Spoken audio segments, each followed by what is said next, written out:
Now, we've been waiting for this drop for a really long time. Thank you for anybody who was on the live stream with me last night and was watching with me, waiting for this drop. It took a long time for it to come out, but we finally received the album, and it looks like it comes with 3 Kendrick Lamar verses. Kendrick is featured on 3 songs, and we're going to go over the verse right here for good credit.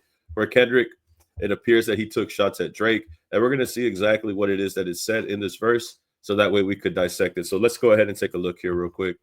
It says, "Kids on my body, and that's on my body. I kid with nobody. You know what this is? The vamps and the boogies we jug through the party." Now, vamps, that's what they call Carti's fan base, and it looks like Kendrick was able to name his fan base now, which he's calling the boogies. You know, they call him the boogeyman, and they call his fan base the boogies. I guess that's what he's calling them now. A lot of people say Ken folk is what they would call the fan base, but now it looks like Kendrick Lamar has coined it something different. So I guess he's now the boogeyman, and the people that are messing with him, rocking with him, are the boogies. And it's this part right here, the second part right here, where he says, "What you listening to is that." And then Cardi comes in and says, Hama I'd. And this is supposed to be in reference to the verse, Kendrick bodying the verse, slaying the verse. And anybody, I guess, he referenced in the verse too as well. He says, "Patika's flooded, but way over budget. I lose it on tour. I would have said F you too, but you knew that the list was full. Haha." So I think right here, what Kendrick is saying is, I would have said F you too, but the list is full, meaning that everybody has been kind of hating on Kendrick at this point. We have people like Kanye West. Kanye West is an individual who's been getting at Kendrick for no reason. I mean, there's been praise that Kanye West has given Kendrick in the past. And it looks like now, moving forward into the future, now that Kendrick is on top, now that Kendrick is number one, it seems like people like Kanye, and this is just an example, there's many other people as well who've given an opinion on Kendrick Lamar, but Kanye has been the most vocal about this hating that he's doing to Kendrick Lamar ever since he's gotten all this accolades and achieved all this success after the beef and after everything that he's done up until this point. You could really see that there's a lot of people that are starting to show some type of resentment towards Kendrick Lamar, and he would say F you too as well, but the list is full because there's a lot of people that are hating on him right now because of the success that he has currently. It could be that, or the simple fact that there was an op list. People are bringing up this op list, saying that the list is full, saying that this is like a list that has been added because of Drake. Remember, this is Drake's op list. But I think personally, I believe that he's just saying that a lot of people are hating on him right now, and he would say "F you too," but it's a waiting list at this point. He got to say "F you" to everybody. You know what I mean? Because now everybody seems like they're hating on him since he's made it to the top. Having it my way like Usher, dog. Red and blue diamonds like Gusher, dog. Up the score on you guys like Rucker, dog. Which is a really good rhyme scheme right here. My Way was a Usher song. Gushers, red and blue, like the gummies or like the fruit snack. Up the score, like Rucker, dog, which is Rucker Park in Harlem. And then he says, "I'm sore because I got it off the muscle, dog." Now, I think this might be a shot at Drake because got it off the muscle, dog. You think of things like exercise, like push ups and pull ups, things that you've been seeing Kendrick Lamar do online. A lot of videos have been going viral of him doing push ups at the park, as well as the diss track that Drake made called Push Ups, and then him doing pull ups at the park that has recently gone viral as well. He says, "I'm sore because I got it off the muscle." He was getting at Drake because he doesn't do everything organically, when it comes to surgeries that Drake has done, allegedly working on his body. And then you have Kendrick right here saying, "I got it off the muscle, and that's why I'm sore." Can't relate, right? Because you don't do that. So I thought that was a shot at Drake. So we have the got it from the muscle, soreness, push ups, workout, pull ups, all that, right? Push ups was a diss track that Drake had made. And right here in the next line, right here, it says, "Fra, fra, fra, slide, slide, slide. The streets ready for the shit right here. Drop, drop, drop. I, L, L, L." So drop, drop, drop was something that Drake also said in the rap beef. I feel like he's trying to take shots at because you got the reference from the muscle, which could be a reference to push-ups, and then you got drop, drop, drop, which could be a reference to Family Matters. Drake has said drop, drop, drop in this song as well. So drop, drop, drop, drop. It's the similar cadence to when this is said in the song. Drop, drop, drop. So I feel like him bringing up the muscle bar could be a reference to push-ups, being sore from working out, something that Drake isn't aware of, can't relate to that. He do, apparently, allegedly, he does surgery to his body, doesn't earn it the right way, which is things that he said in Meet the Grams as well. And then you have drop, drop, drop, which is the same cadence that Drake had in Family Matters. It could be a possibility that this is how Kendrick is trying to slight Drake. And then it says, Eliante go big, white go link, fall off the belly.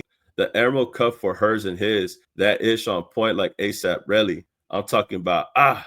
Now, this part right here is very important.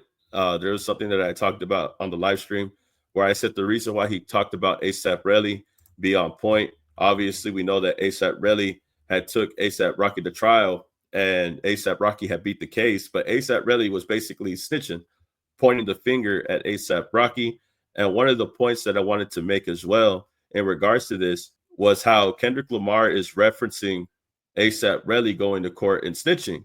You know, people would try to understand, why is Kendrick Lamar sliding ASAP Relli? Why is he getting at ASAP Relli like this? Well, ASAP Relli has something in common with Drake. You know, ASAP Relli was a rapper. Rocky was taken to court by Relli, and Relli was trying to snitch on him, but Rocky beat the case because there's no proof of what he's claiming had happened.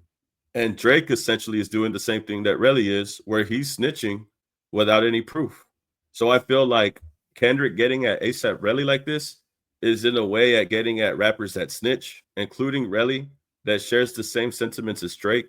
Relli, Drake both have something in common. They're both trying to take rappers to court, and they both don't have enough proof to prove the point that they're trying to make. So Kendrick sliding Relli is a lot more understandable once you understand that one, ASAP Rocky is cool with Carti. From my understanding, that was his artist at a point in time. So that's one. And two, if you think about it, Relli is just the same as Drake. So Kendrick has no problem getting at Relli like this. And if he's saying this about Relli, what does that say about Drake and how he thinks about him, right? And don't forget, at the end of this bar right here, he says, I'm talking about which could allude to others who may point fingers or take legal action. A real big hint right here, legal action, Drake, legal action. So I think he left it blank for people to fill it in. And I think people are already aware that he's talking about Relli and Drake as well. And this is right here that's important as well, because the conversation that has been circulating is the numbers. The numbers is nothing. The money is nothing. I really been him. I promise. And this is Kendrick basically saying that even though he has the highest numbers, even though he is number one currently, and the money and the numbers are showing that, he's trying to remind you that to him, it's never been about the numbers. Regardless if his numbers are better than Drake's, it's always been bigger than that. The message that he has always been bigger than that. And this is something that I've been saying on the channel for a long time, bro. Numbers don't matter. First week sales don't matter. It's the longevity that you have in the music, and it's the art itself. It's the music. And even though Kendrick is number one right now, when it comes to the numbers, he's reminding us that it's not about that. It's about the music. Say Kenny been heavy out the West and I carry the weight. I'm Luka Doncic, which a lot of people are saying two different things. People say that he's dissing Luka, but I don't think that he's dissing Luka. I think this could be interpreted two ways. Kenny's been heavy out the West, as in respect, heavy meaning respect, and I carry the weight, which is the responsibility, the burden of having the West on his shoulders, like I'm Luka. Luka is somebody who people are saying once LeBron leaves, Luka will have to carry the West Coast as well, will have to carry that weight. A lot of people, especially sports fans, I think they're interpreting it a different way because Luka had been traded because of rumors saying that he was overweight or heavy. People are thinking that Kendrick Lamar is talking about Luka's weight, and they're saying that this is him trying to diss Luka. I think it's the opposite. I think he's comparing himself to Luka. I think he's talking about having the respect out in the West, and he has to carry that responsibility just like Luka. When LeBron leaves, Luka is going to have to carry that responsibility over here on the West Coast with the Lakers. So I think he's comparing himself to Luka in that aspect. And then he says conspiracy theories is given, but I must admit it, you got the wrong person. Whether it be about the lawsuit, the payola, and all these things about pay to play, conspiracy theories is given.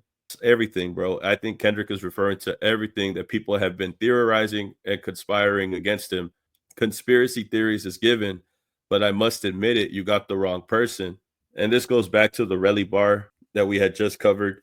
When you talk about payola, when you talk about the lawsuits, when you talk about people snitching and coming up with theories about you to try to beat you in the case, I think this is Kendrick addressing all of that. I think this is Kendrick saying that all the things that people have been saying about me, all these lawsuits, all these pay to plays, all this payola, all these allegations on your songs, they're all conspiracy theories. And he's telling them that you got the wrong person. Right here was interesting. They say they bundling, man. Chicago slang. Which one of you guys is merchant? Kendrick seems to be taking a jab at rappers and hip hop artists who inflate their first week album sales by selling merchandise bundles. Here he is connecting the idea of artists selling bundles, albums packaged with merch, questioning who will be next to use the bundling method to boost their first week sales. This could be a shot at Drake as well, considering that he is going to have an album allegedly coming out in the summer. And I think he's poking fun at the fact that now people are going to try to do everything they can, bundle packages, merch with the album, so that way they could try to get a #1 spot. Notably, upon the surprise release of its latest album, GNX, on November 22nd, 24, Kendrick Lamar chose not to employ merchandise bundles to boost his first week sales. Instead, he offered physical vinyl records scheduled to ship on March 2025. These vinyl sales were not counted towards his initial first week sales, but were only considered in the weeks following their shipment. And then he goes, merch it, yeah, merch it. And this is where he says, Carti, my evil twin, Carti, my evil twin. Fire, by the way. My skin is smoother, my teeth is whiter, my stride is longer, my thoughts is brighter. And the way that he says this flow, it reminds me of Euphoria. It's like a similar flow that he had on Euphoria when he was saying, I hate the way that you walk, the way that you talk, I hate the way that you dress. Kind of like a similar flow here, but instead of saying what he hates about Drake, he's saying what he thinks is better about him that he knows is better than Drake or his haters. I feel like this is the same thing that he was doing in Euphoria, but instead of sounding off the things that he hates, he's sounding off the things that he has that makes him better than the person that he hates. My skin is smoother, my teeth is whiter, my stride is longer, my thoughts is brighter. The hate get realer, the love get fake. But when you this great, that's how you should like it, which is something that I really truly agree with. If they are hating on you, then you're doing something right. If they're not hating on you, then you're doing something wrong. And this goes back to what he was saying in the very beginning. I would have said F you too, but you knew that the list was full. Now that he's reached a level of success, everybody is hating on him. Everybody is hating on him. That's how you should like it. That's how it should be. And that's how you should like it. If people weren't hating on you, then you have something to worry about. As long as the haters are talking about you, then you're doing something very good. And I think this was a pretty good response by Kendrick Lamar. I think this song was really good. One of my favorite songs on the album. I really do enjoy this Carti album so far. I would probably rate it like a light 8, slight 8. You know what I mean? Like a little something light. One of my other favorite songs that I wanted to cover was Backdoor. I really enjoy Backdoor, and I think Backdoor is going to have a lot of commercial success. But Good Credit is definitely one of the ones. It was definitely Kendrick talking his ish on this album as a feature. And I wanted to get your thoughts and opinions on it. What do you think about the lyrics? What do you think about the song Good Credit? What do you think about the album, Carti, and his drop? Everything, bro. Y'all let me know in the comments. Like, comment, subscribe, and I'll see y'all in the next video, man. Peace. Keep it a legend.